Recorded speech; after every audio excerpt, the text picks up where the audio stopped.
Hi everyone. Welcome to the Geeky Minds, your source for things related to system design and back-end development. If you are new here, I'm Gourav, a back-end developer and your new friend in the tech world. Let's explore and learn about system design and back-end development together.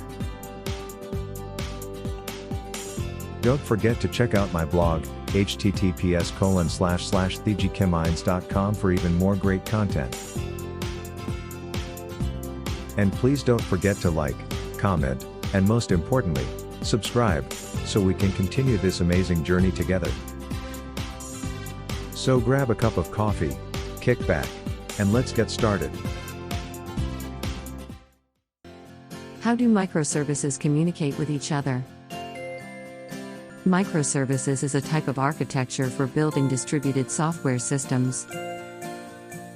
These microservices are composed of small, independent services. Containerization is the foundation of microservices. Applications are thus divided into more manageable, deployable, and smaller components. As a result, we developers can easily and quickly create and deploy these services.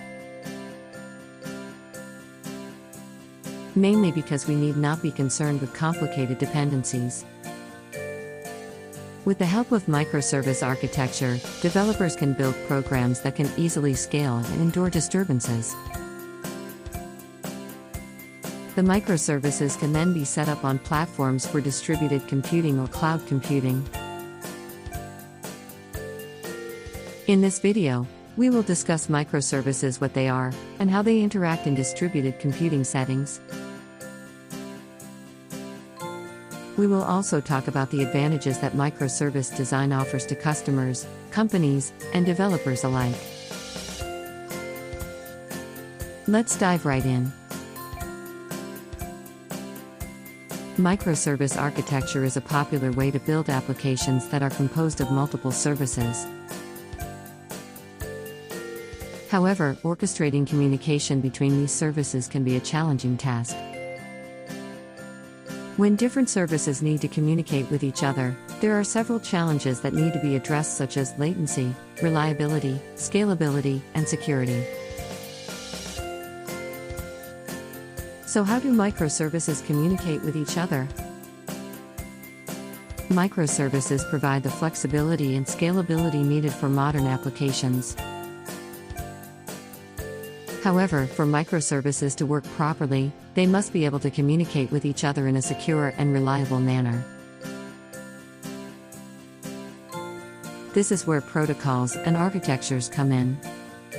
Some of the common protocols that microservices use in communication are API calls, gRPC, and message brokers. Let's look at them in more detail. API calls. API calls are a way for applications to communicate with one another over a network. They allow requests to be sent from one application to another, and the receiving application can respond with the desired data. REST API is the most popular type of API that is used. API calls are used to access data from different sources, such as databases or web services. The API call will send a request containing the parameters of what data is needed. Then the receiving application will respond with that data. This process allows different microservices to easily access and share information across different platforms. gRPC. gRPC is an open-source remote procedure call (RPC) system that enables internet-based application communication. Its foundation is the HTTP/2 protocol, and it serializes data using protocol buffers. We can create reliable, effective, and secure distributed applications quickly, thanks to gRPC. We can build services that are quickly accessed from anywhere in the world by utilizing gRPC. Additionally, offering a variety of capabilities including authentication, streaming, and error handling, gRPC is a great option for creating distributed applications. Message brokers. Software tools called message brokers enable communication between two or more microservices. They serve as an intermediary, allowing reliable and secure communication between applications. Message brokers serve as a bridge for data exchange and act as an intermediate between various systems.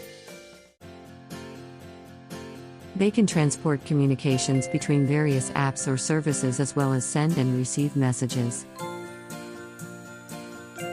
Businesses can guarantee the security of their data and the prompt, effective delivery of communications by using message brokers. Additionally, they can be utilized to combine different communication systems into a single one. The microservice communication protocols mentioned above can happen in two ways: sync and async. Sync and async are two different types of communication methods. Sync stands for synchronous communication, whereas async stands for asynchronous communication. Sync is often used when there is an immediate need for feedback or response, while async can be used when there is no need for an immediate response. For example, if you are sending an email to someone, you would use async because you don't need an immediate response. On the other hand, if you are having a video call with someone, then sync would be the better option since it allows both parties to communicate in real time. What benefits do microservices bring to cloud computing and web applications? Microservices are an important part of cloud computing and web applications. They provide a way to break down complex tasks into smaller, more manageable pieces that can be developed and deployed independently. This makes it easier to scale up and down as needed, while also providing a more secure environment for applications. Additionally, microservices offer the benefits of increased scalability and performance, as well as improved resource utilization. With these advantages, microservice architecture is becoming increasingly popular among developers who want to create robust and reliable web applications. The future of cloud computing lies in the efficient communication of microservices. As technology advances, the need for efficient communication between microservices has become increasingly important. Cloud computing has been a major player in this evolution. It provides an easy platform for developers to access and deploy services. The future of cloud computing lies in its ability to enable seamless communication between microservices, thus allowing developers to quickly build and deploy applications with minimal effort. And that's a wrap. Hi, I am Gourav Dhar, a software developer, and I create content on back-end development and system design. I also write blogs.